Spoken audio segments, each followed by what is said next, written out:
Hey everyone, I'm Kenzie Moss, and today's member spotlight, we have Mr. Roger Grabman. Thank you for being here, Roger.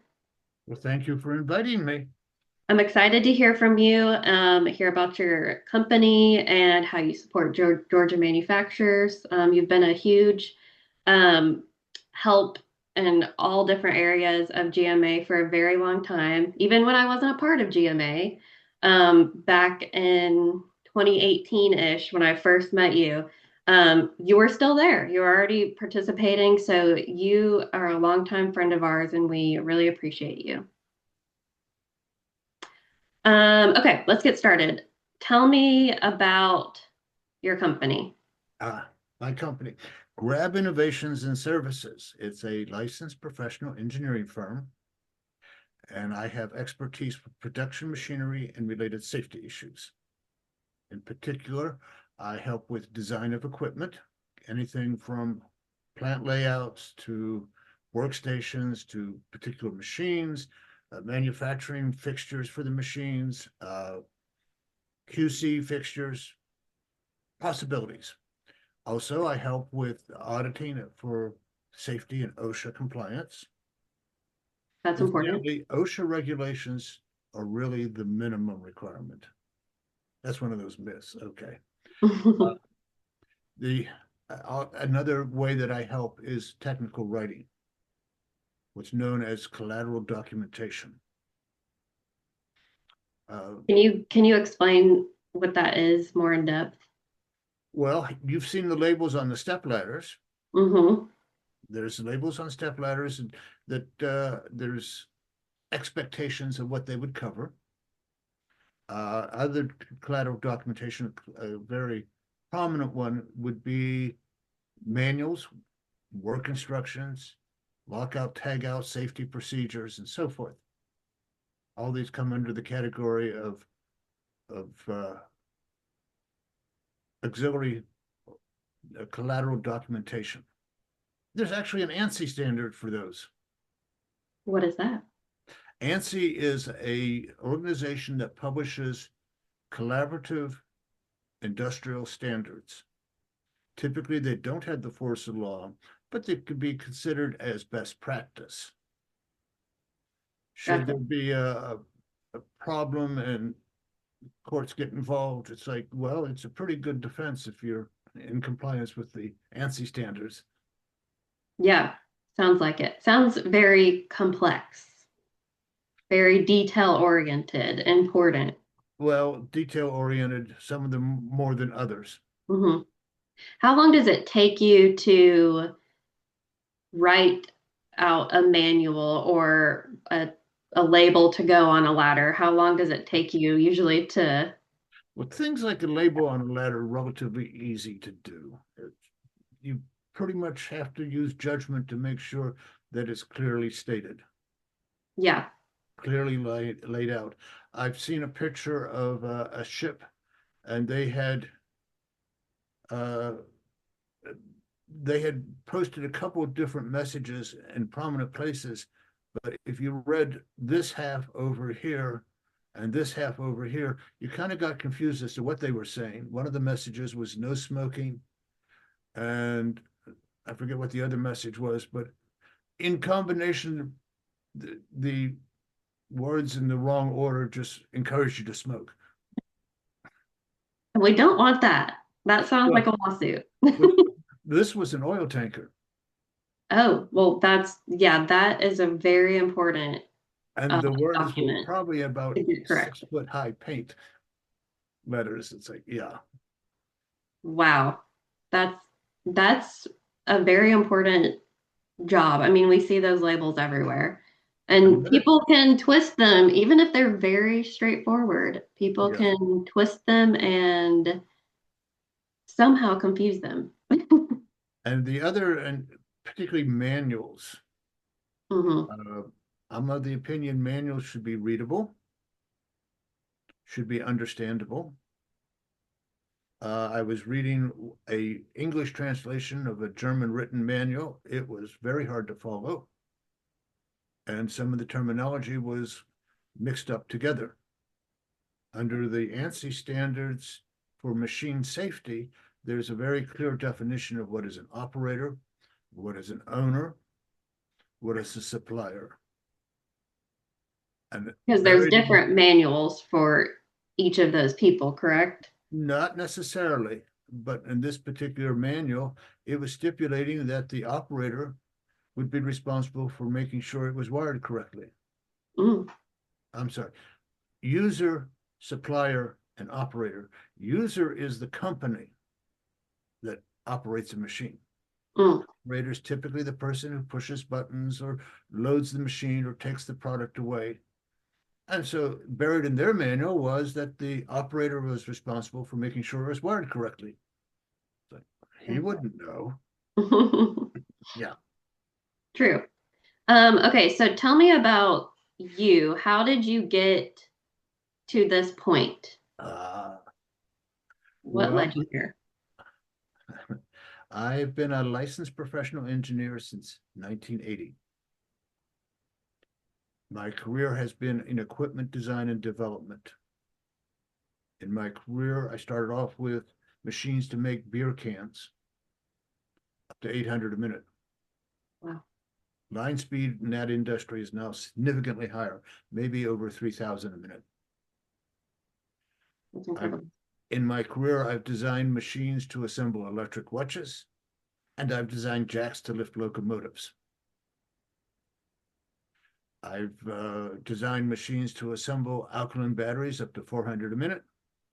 And for 15 years, I designed machines to disassemble chickens up to 300 a minute. Ugh.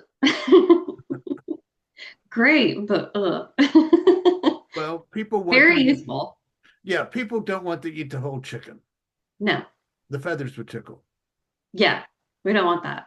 Yeah. The So, chicken company, the chicken industry, with Wesley working in the chicken industry, I've learned a lot of things that I didn't particularly need to know or want to know, but there's a lot more that goes into it yeah. than you ever think about when you're eating a chicken finger or Well, something. Wesley, your husband can fill you in on lots of things. Yeah. Last week I was at, or the week before, I was at a hatchery for the first time. Oh yeah, he loved the hatchery. I was surprised to find that baby chicks have a belly button. Do they? It's where they're attached to the egg yolk. With the egg yolk. Oh, weird. I did not know that. I gotta tell him that. I gotta tell him that I have an interesting fact that I bet he doesn't know. That's hilarious. He loved the hatchery. So Yeah. that was one of Well, his. most people, you don't think of a chick having a belly button. Yes. No, Yeah. that's so funny. So who are So some? most back to my career. So Oh yeah, different sorry, things. go I've ahead. worked in bakery equipment, snack food equipment, electronics, plastics. Um, it wasn't always pleasant changing industries. We have a downturn. Goodbye. It's like, oh, yeah. But on the other hand, I have an engineering consulting company, and being able to have a background with other fields besides one narrow field gives me an advantage. I have experience with what's known as synchronous cam operated machinery. That's where you turn a central crank and or shaft, and everything by linkages and gears and belts works synchronously together. Gotcha. In the poultry industry, they don't call it that. They call them round machines, but they are synchronous cam operated machines. Interesting. Um, Mentioned that I became a PE in 1980, Hmm. professional engineer. That's a state license right engineering services. If you're going to be an engineer in charge of certain infrastructure projects, by law, you have to have a license. So Things that people want to trust. Is that where Grab Innovations was born, or was that later down the road? That was later. So, but uh, you don't have to be a PE to work in industry. You don't have to be a PE to work in a consulting firm if you work under a PE. And in fact, to get a professional engineering license, you actually have to have experience. Unlike some licenses where you can't touch the consumer until you have the license, nursing, for example. Hmm. You can't get the license until you have experience in engineering. Yeah. You learn certain things by judgment. I'm unusual as most PEs deal with infrastructure. I deal with production machinery and related safety issues. I don't deal with bridges and foundations and ventilation in large buildings and tunnels and such, but there are people who do. If you have an engineering company, you also have to have a professional engineering license, every state that you work in. Hmm. And in fact, the companies have to have a license. I'm authorized, well, I'm licensed in 3 states. My company's authorized for Georgia and North Carolina. Gotcha. Oh, what else can I add? Well, 12 years ago, I decided to start an engineering company. I was already a PE, so that hurdle was taken care of. Hmm. And I got a kick out of naming it after myself.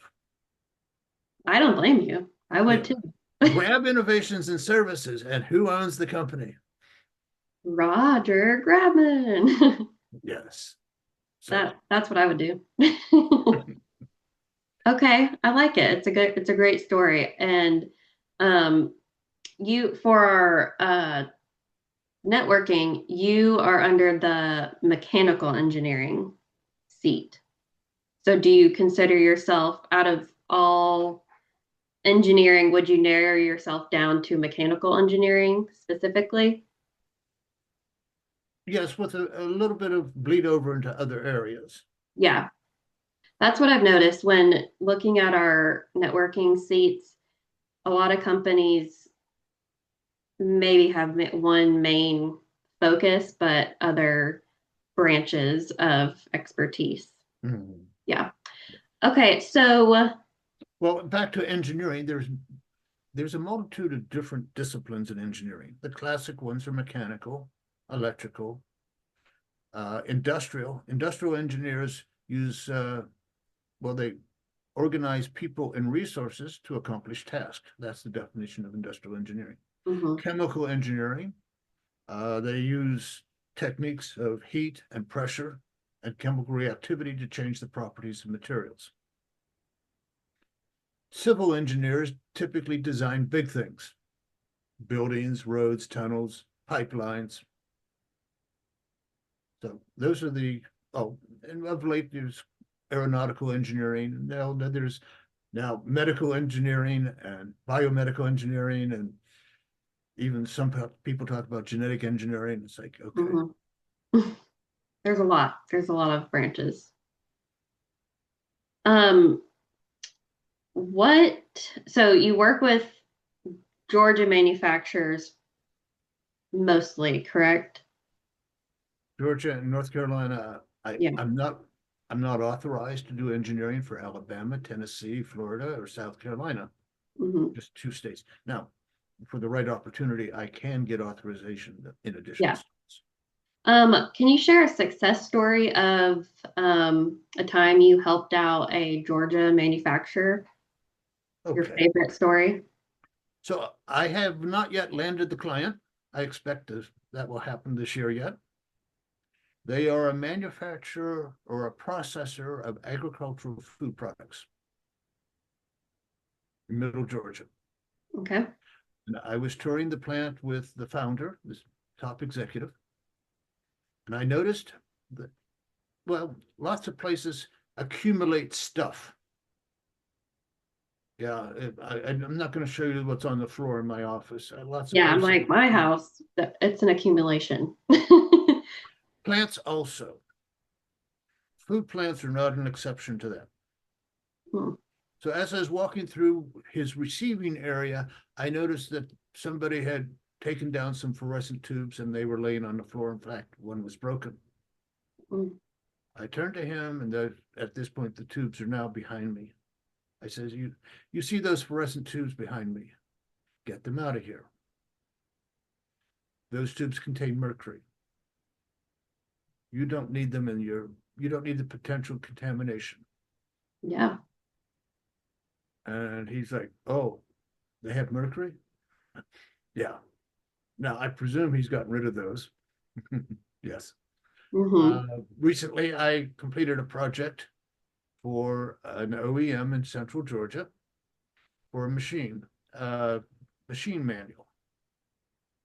And among the things I did in that is we used certain automation features in the software for the manual, automatically creating a table of contents, populating an index, different sections. I used my judgment as to what would be section things that they hadn't had in their manuals before. They were they were smart to say, well, we need some better ideas of how our manuals are used by our customers or can be used by our customers. So many places, well, there's a big section on warnings, hazards, Mhm. task. This task has this task requires these tools and has these hazards.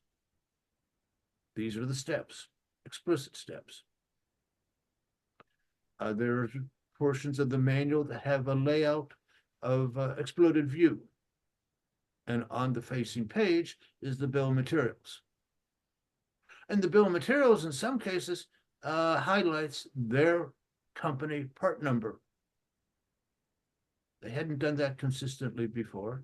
This facilitates the customer ordering the parts from them. That's great. And in That's what fact, you some want. of the parts, they have food grade lubricant. Hmm. So there's a notation there that this part has food grade lubricant, which means they just can't go down to the local hardware store and buy one and replace it. It prompts them to buy from that company that specific product.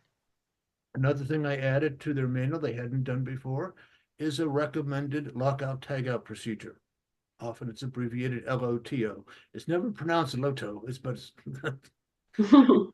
but it's abbreviated capital letters. It is a protocol for turning off a machine and making sure it stays off while someone's working on it. It controls unexpected startups and releases of energy. That's probably saves lives and saves money. Yeah, fingers and such. You lose unfortunately, there's not a drug you can take to make it grow back. No, But if it did, would you get your wisdom teeth back? Okay. no, I would not go through that surgery again, but Yeah. Anyways, so that's a couple of recent victories, I guess. okay. Yeah, I definitely consider those victories. I, from a complete outsider's point of view, feel like manuals have gotten way more simple to read. Just in general, when we were decorating Blake's nursery, we had to put a couple of furniture pieces together. And me and Wesley didn't even have one single argument. I just handed him the piece, he put it together. I handed him the next one, he put it together, and we got it done. And I was like, okay, this is easy. And like the pictures, and sometimes they even have videos now that you can watch that make it way easier. So I feel like from a would I be a user, consumer? I feel like they are getting simpler. Your background includes early education, Yes. kindergarten age. First grade, fourth grade, fifth grade, Okay. elementary, 10 and under. You probably share an attribute with my nephew who will assist me as needed. He's a fifth grade school teacher. He he's an expert in making sure it's understandable. Yes. Yes. So I can tell you. That is a great person to have on your side during that. I was working on the script for a video, safety video for a company that uses stamping presses to make sheet metal air conditioning components, like the grills that you see in the ceiling. Hmm. So I started off asking the safety guy, well, what's a stamping press? And he says, it's a machine that's used to form sheet metal. Time out. His employee population was American born, Central American, and Burmese. What does formed sheet metal mean to a previous guava farmer? Nothing. So the phrase we came up with instead is a stamping press is a machine that uses special tools and force to cut and bend sheet metal into product. Full, Can't presume a vocabulary. foolproof. True, you can't. Because there was some things that I was like, I can't make this any easier. I can't say this in any other way. I read this yesterday. A kindergarten kid is telling his father that he learned that he has kidneys. Ooh. And he says, and so if I have kidneys, then you, daddy, you must have daddy knees. Oh my gosh, is that for real? I read it. I read it on the internet. Yes. Yeah, so it has to be true. Okay, one question I definitely want to get to is we talked about trends before the interview started. We talked about some trends that we're seeing, and of course, the biggest one is AI. So, from a engineering standpoint, what are you seeing with AI and how are you utilizing it and or overcoming it? Well, I don't think overcoming is a particularly good thing. It's like, which Mhm. direction are you riding the horse? Facing the front of the horse or facing the back of the horse? Some people are overcoming some of the AI things that might be hurting their companies. So that's why I ask. I'm like, I don't know. Is it helping you, hurting you? Both? Well, I'm active with the Georgia Society of Professional Engineers. It's a state affiliate of the National Society of Professional Engineers. We had a meeting last night. Our speaker was a Georgia Tech professor who teaches engineering ethics. And he mentioned AI. And it says, if you're relying on AI for your engineering disciplines, engineering decisions, it's like, not so much. Yes. I would trust AI for searching out patterns in data. I would not trust it for determining engineering question answers. There have been some publicity about AI coming up with, what do they call it? Uh, Hallucinations. Mm, You ask to write a bio about somebody, and it makes up a bio, but the facts aren't necessarily true. hmm. I do have in mind of using AI to help on safety audits because it could handle all the multiplicity of relationships of task to the hazard and the hazard to the mitigations and the mitigations to multiple tasks and the mitigations to multiple hazards and the hazards to multiple mitigations and the hazards to multiple tasks. So handling all that with an AI product, I certainly have that in mind. I have a potential vendor for it who I met at a manufacturing alliance meeting. Yes. Okay. Shout out. Um, that's my take on AI. It's like, yeah, I think AI is good for um, maybe as a tool to use to help you, like prompt you into a certain direction, depending on how you're using it, but it can't be the end all be all. I think a lot of people will use it to when they have some level of expertise, but they're not fully confident in their expertise. Some people are using it for writing. Hmm. Okay, as long as it's not hallucinating. Yeah. I have used it for creating images. For Have you example, found success in that?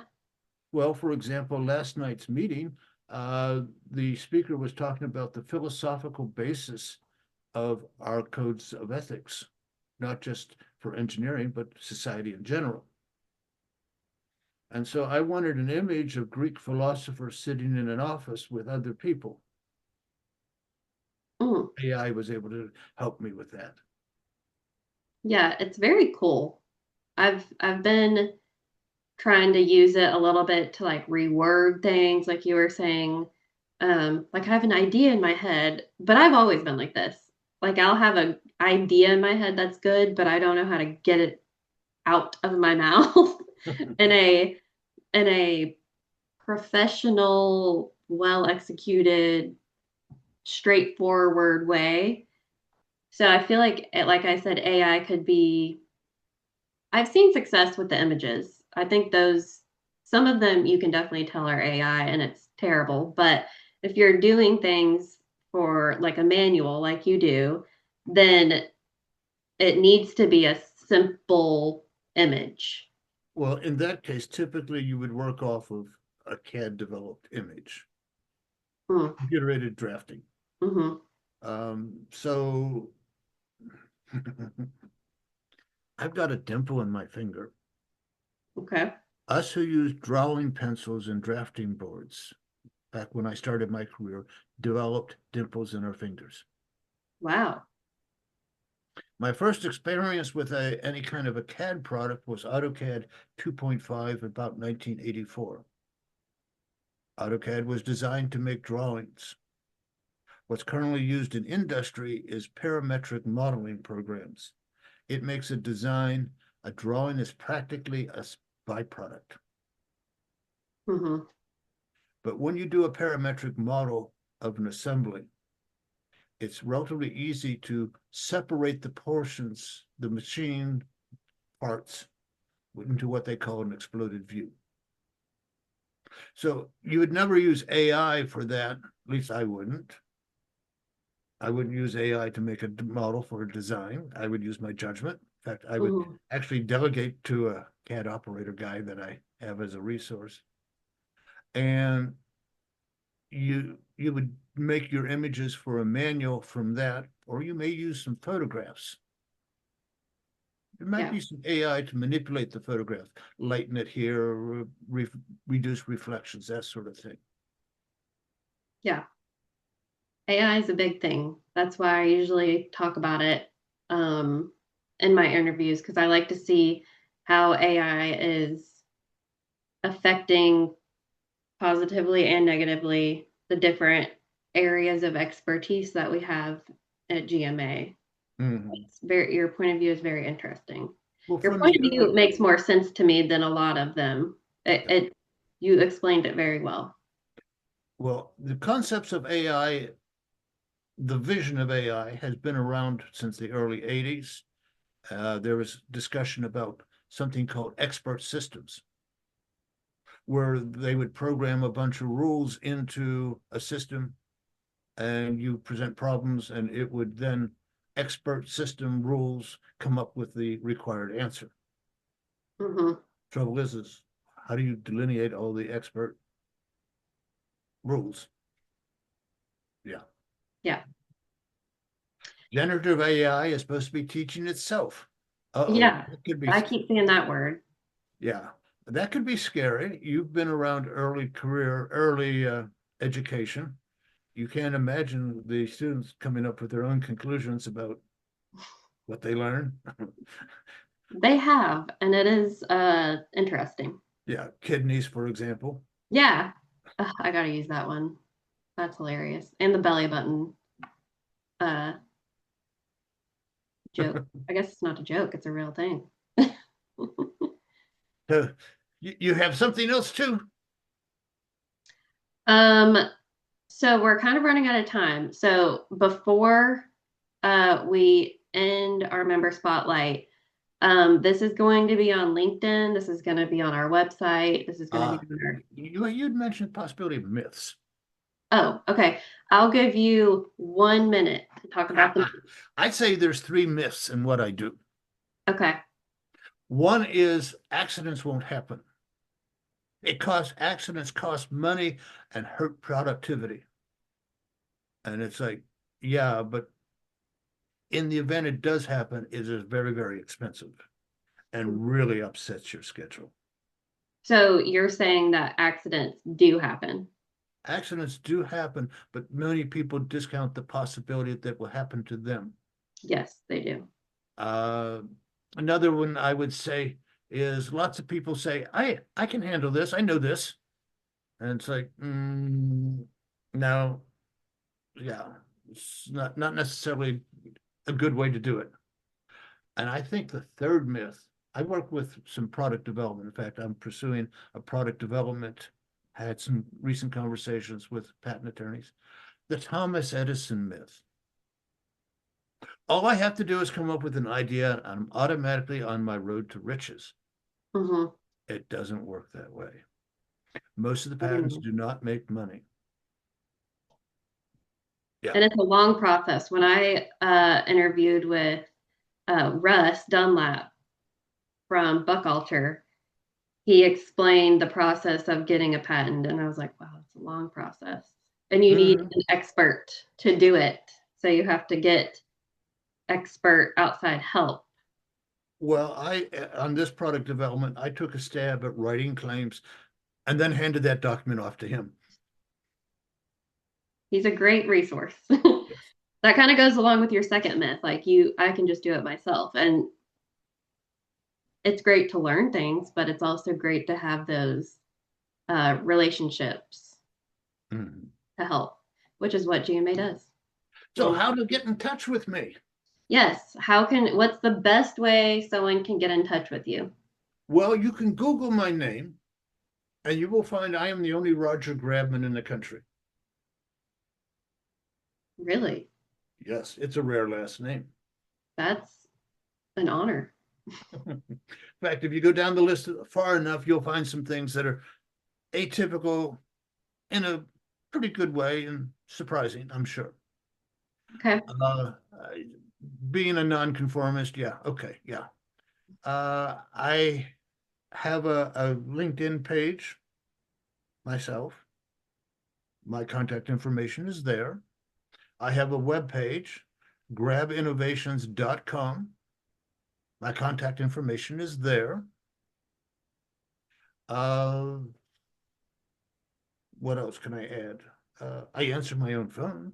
Yeah, I was about to say, do you like people to call you or would you rather them reach out through LinkedIn or email or what's the I easiest? prefer voice exchanges over email chases back and forth. It's Yeah, like, that's why I asked because some people are like, don't call me, and some people are like, don't email me. So I know there are some management consultants who, for a while, they were saying, oh, organize your day. Do not answer the phone. Return the calls.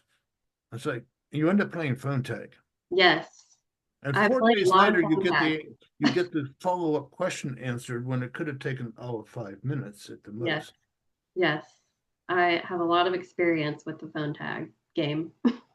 So somebody sent me an email about concern about lead in the workplace and who could be an industrial hygienist to help them.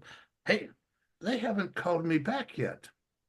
Oh Lord, And yes, I do know somebody who could handle lead in the workplace. they should call you back, and I'll have an answer.